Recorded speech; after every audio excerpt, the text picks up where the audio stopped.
Sedunia orang berfatwa, sedunia orang mensahihkan, mengisbat karena suatu hal bahwa Ba'lawi ini keturunan baginda Nabi Imaduddin Utsman tidak akan percaya terhadap fatwa orang-orang yang mengatakan bahwa Ba'lawi sahih sebagai keturunan baginda Nabi. Wa in aftal muftun. Maka untuk menghancurkan Indonesia ini, terima dulu liberalisme. Dengan diterimanya liberalisme, pikiran apapun saja bebas. Orang mau berpikiran apa saja bebas, asal tidak mukul orang. Mau berpendapat apapun saja bebas. Maka inilah sekarang pendapat-pendapat segala macam di Jawa Timur, di ini bebas. Itulah akibat liberalisme. Semua orang bebas berbicara, semua orang bebas untuk menyatakan perasaannya, termasuk barangkali dalam soal nasab ini. Iya. Kalau saya ini nggak pusing-pusing dengan nasab itu, saya tidak pernah memikirkan nasab orang. Yang saya pikirkan nasib saya di dunia dan di akhirat.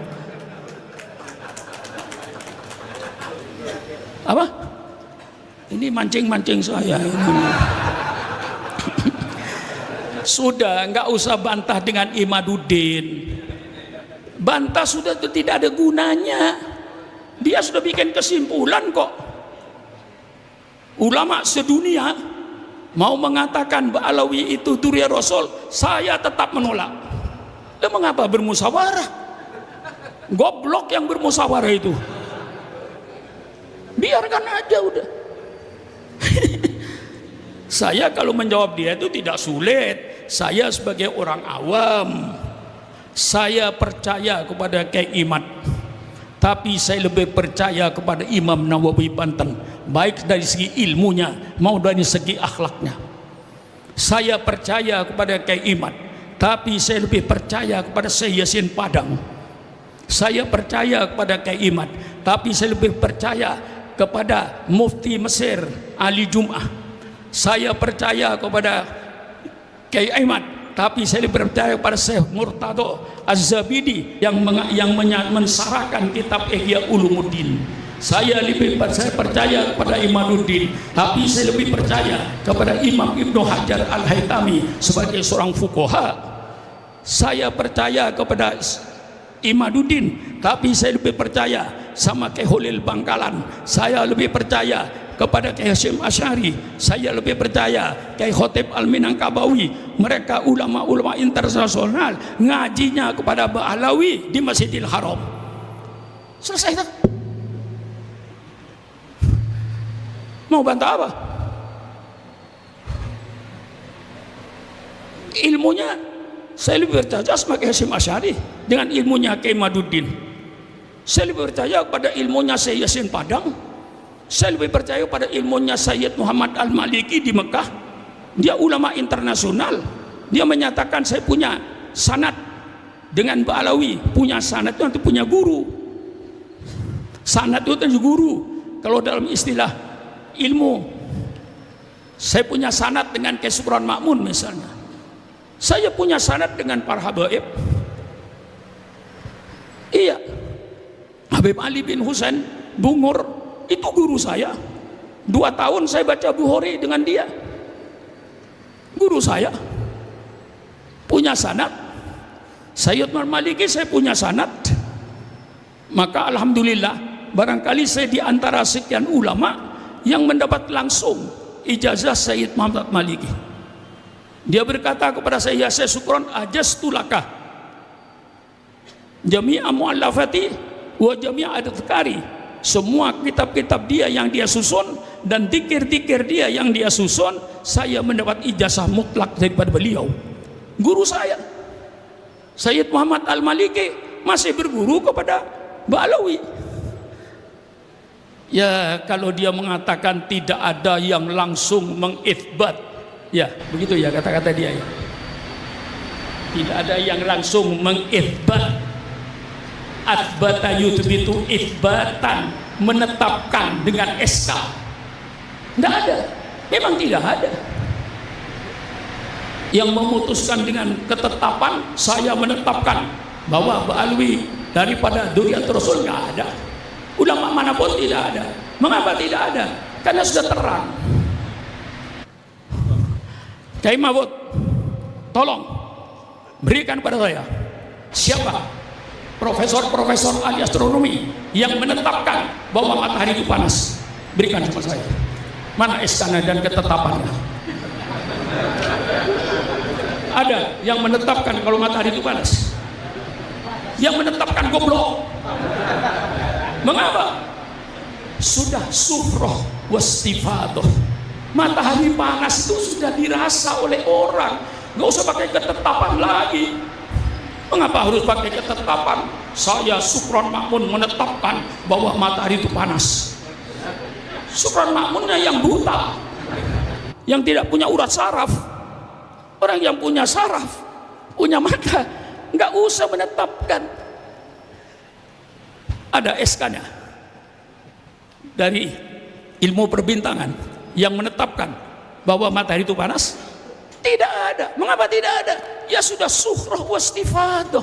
Tidak perlu lagi keputusan matahari panas kecuali orang buta dan tidak punya saraf. Ya kan? Kalau yang punya saraf, Habib, orang yang tidak punya saraf itu gak bisa merasakan apa-apa, Habib. Api itu tidak panas bagi orang yang tidak punya saraf. Siapa bilang api panas? Tidak. Persilakan Kiai Mahfud datangkan perempuan yang rambutnya panjang. Saya pegang pangkalnya, saya bakar ujung rambutnya. Urung anjotnya api membara, tapi dia tidak menjerit. Mengapa? Di rambut tidak ada saraf. Hah? Pernah Kiai potong rambut jerit-jerit? Hah? Iya, kalau ada saraf nggak batal dengan perempuan. Sudah nggak punya saraf. Nah iya, lah itu. Pernahkah Habib dipotong kukunya jerit-jerit? Tidak. Pisau tidak menyakitkan, kecuali kalau kukunya punya saraf. Nah, maka ketika operasi oleh dokter, sementara saraf tidak difungsikan, sehingga perempuan yang sesar 20 cm dibelah perutnya. Si perempuan nggak menjerit karena sarafnya tidak difungsikan. Jadi kalau matahari itu panas, semua sudah tahu, nggak usah pakai SK. Kasih tahu sama kayak Imat itu.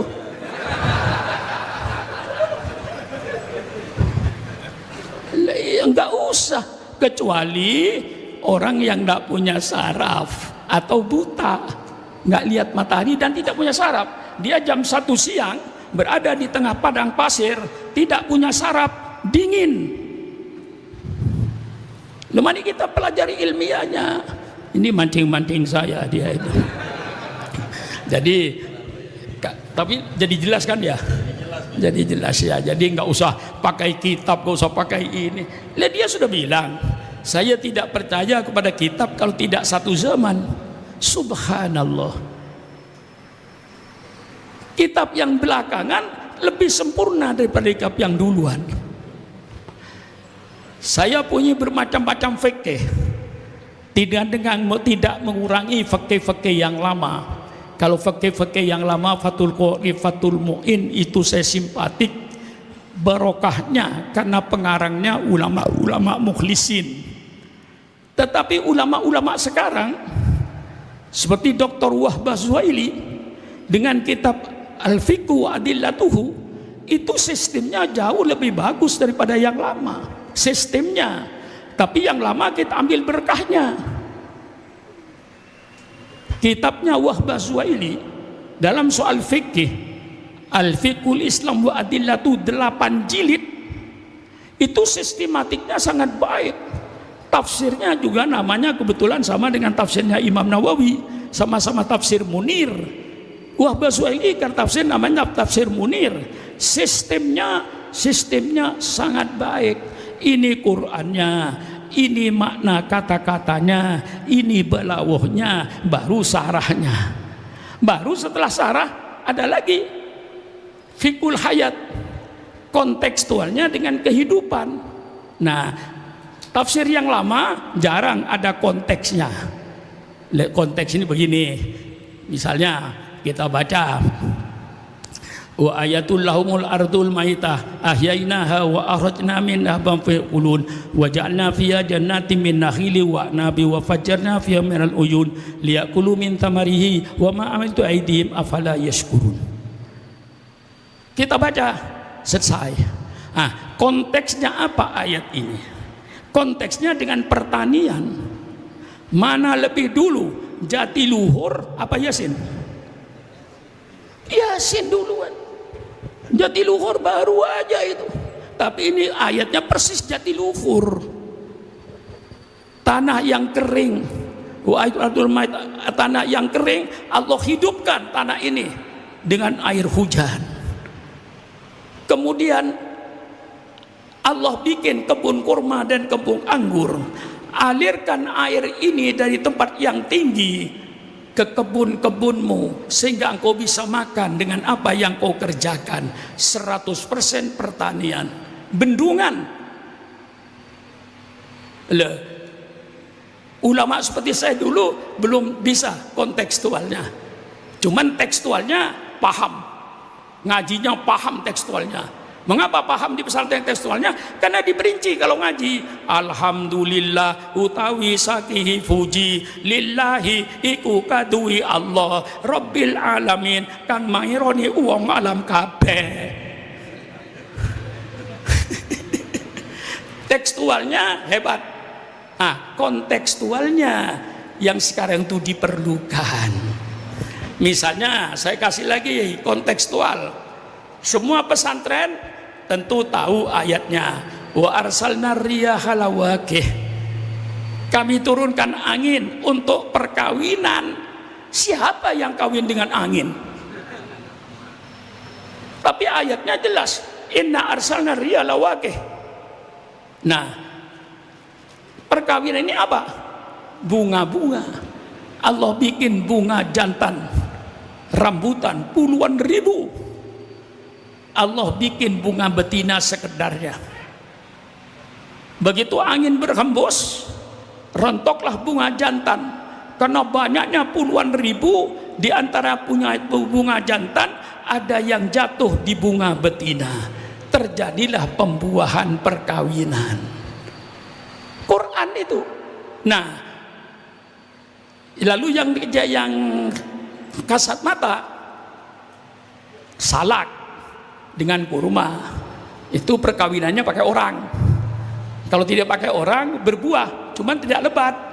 Harus pakai orang. Jadi petani salak itu, petani salak bukan. Kalau bukan petani salak dia tidak tahu.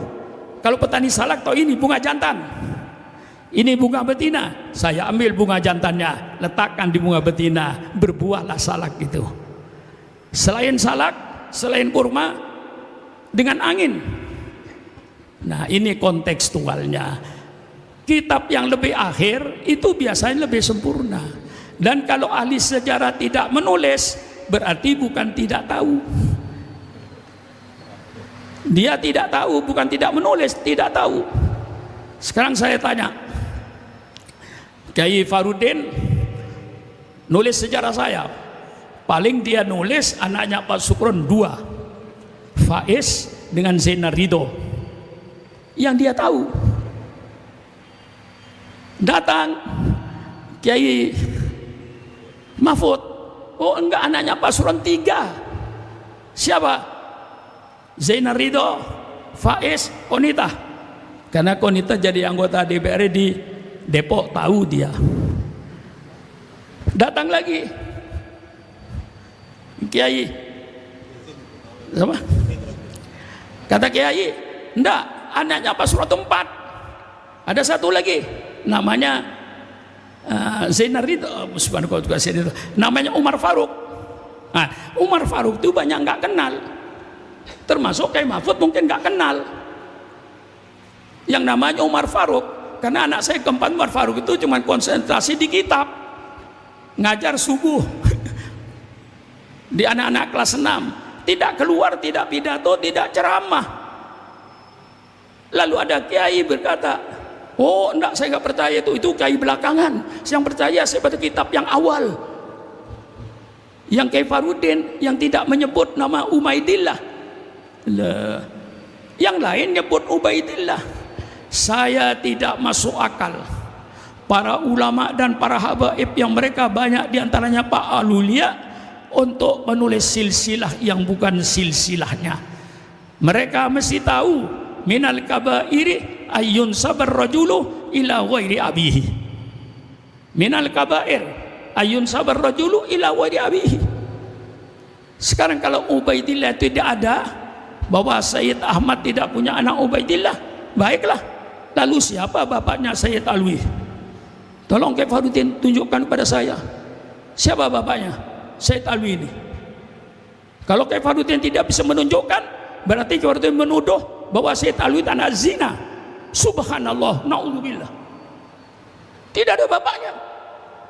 Nah, kalau saya tahu dari ulama-ulama belakangan yang menulis kitab-kitabnya bahwa Sayyid Ali bin Ubaidillah bin Ahmad bin Isa bin Muhammad bin Ahmad bin Zainal bin Ja'far Sodiq bin Muhammad Al-Bakir bin Zainal Abidin bin Husain bin Rasulullah sallallahu alaihi wasallam.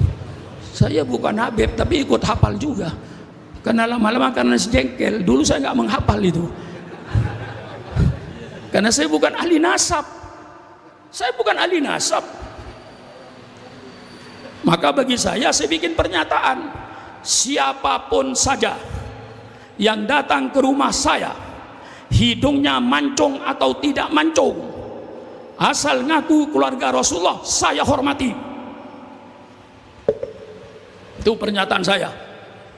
Siapapun saja yang datang ke rumah saya, hidungnya mancung atau tidak mancung, selama dia ngaku durian Rasul, saya hormati. Adapun dia bohong, bukan urusan saya, urusan dia dengan Allah. Saya tidak mengurusi nasab orang, saya mengurusi nasib saya. Bagaimana kira-kira Habib Muhsin? Setuju. Apa? Iya. Habib itu, Allahumma firlahu ya. Habib itu pernah menuduh saya, yang merusak habaib ini kayak Sukron ini. Itu kata-kata beliau. Loh, Habib, kok begitu? Lah iya, sampian ada asal orang hidung mancung dari Tegal, ada orang hidungnya mancung dari Pekalongan, ngaku Nabi dikasih duit, jadi langganan sama sampian. Yang bukan nasab Nabi ngaku nasab Nabi karena dikasih duit. Ini sampian yang merusak habaib ini. Loh, saya nggak peduli, saya husnudzon aja. Hidung apalagi nggak mancung pun ngaku nasab Nabi, saya terima kok. Mengapa terima kalau tidak mancung? Ya karena para habaib kawin dengan orang Sunda, kawin dengan orang Jawa. Dan saya kira semua habaib yang ada ini, kalau ditanya neneknya, pasti orang Indonesia. Tidak ada neneknya yang asli dari Hadramaut. Berani saya, walaupun depan Habib Muhsin saya berani. Bahwa neneknya Habib Muhsin insya Allah wong Indonesia. Karena dari Hadramaut tidak ada habaib yang bawa bini istri, itu nggak ada. Habib Ali kawin dengan orang Cikini, kawin dengan orang Bogor. Jadi walaupun hidungnya tidak mancung, dia ngaku nasab Nabi, saya hormati. Adapun dia berbohong, bukan urusan Sukron Makmun, urusan dia dengan Allah. Tapi saya menghormati, saya tidak berdosa. Apalagi masih habaib, bukan habaib itu saya hormati. Bagaimana? Orang-orang fuhab mantap apa tidak? Ini gunanya ngaji, supaya tidak terombang-ambing. Kiai Farudin cuma mancing-mancing saya. Saya tidak ada arah ke sini sebenarnya. Nggak ada saya arah ke sini tadi itu. Saya akan meneruskan sekularisme sampai jam 12. Setelah liberalisme sekularisme, supaya kita tahu makhluk ini apa tujuannya. Liberalisme, ini kesimpulan.